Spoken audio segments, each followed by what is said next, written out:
So my dude's Valkyrja. Today I want to talk to you about something you guys have been bringing up to me about the longevity of the trading card game, well, longevity in Genius Vacation, and the possibility of them adding cards to the Battle Pass. I want to kind of talk about my opinion on both of those real quick because I think it's pretty relevant to actually talk about, and I do want to share what I think with you guys.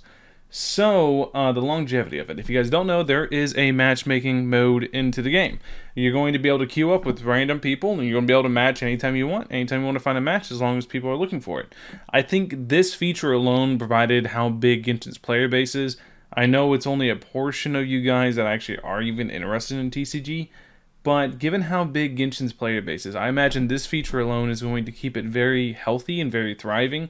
And I think it's going to be something that really continues to grow in that aspect because it's going to give people, a way to interact with people other than, hey, join my world, let's go pick flowers. So I think that aspect alone is going to add a lot to it. People don't necessarily need rewards to play, like to want to go ahead and play against other people. They just, want to play for fun. Like, I know it's a foreign concept to a lot of people, but video games are meant to be fun, and people tend to forget that. So I think a lot of people will actually queue up for the card game just because they enjoy it. Plain simple. But I do know a lot of people are worried about rewards. So the longevity of it is really going to come down to Hoyoverse. Does Hoyoverse decide to update it? Is it a one and done thing? Are they going to add any new cards to it as new units come out? I imagine so, because it looks like they put a lot of work into it. But I imagine it's going to be like another teapot where they update it every couple patches. So I imagine it'll get updates here and there, which is about part of the course. Every TCG gets new booster sets like every couple months or something like that. That shakes the meta. So that sounds about accurate. But as far as like them fully supporting it, I don't entirely know. Really, we will see with time. If it gets a single update, like any update at all ever, then I think they're going to go ahead with fully supporting it. I imagine they want to make a physical version of the game to increase money, but who knows. So there's that. And then the other reward, or the other worry I've seen you guys talk about, is the possibility of them adding cards to the Battle Pass, which would make it a very pay-to-win thing, because if they add a broken card to the Battle Pass, very similar to them adding furniture to it that goes into the standard teapot, then I think that'd be bad. Now, I don't think they'll ever do that. Now, I could be dead wrong.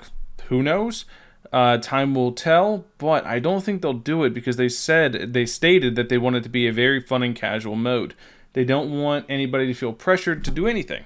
So that means if somebody has a meta deck that they're able to get through the Battle Pass, then I think that kind of promotes the exact opposite of what they wanted. It promotes a very toxic environment to where not everybody has access to the exact same stuff, which is something that they obviously want to accomplish by the fact that, yes, you can open packs of cards to go ahead and try to get all the cards that way, or you can just outright buy the cards, because they want everybody to have access to the exact same stuff. So once a meta is figured out, people can just literally go into the shop, grind out the coins, and get the meta pack and have a meta deck, and then use a meta deck inside a player versus player to where they can go against their friends or go against randoms with the absolute strongest deck in the game. That's definitely going to be an option for a lot of people.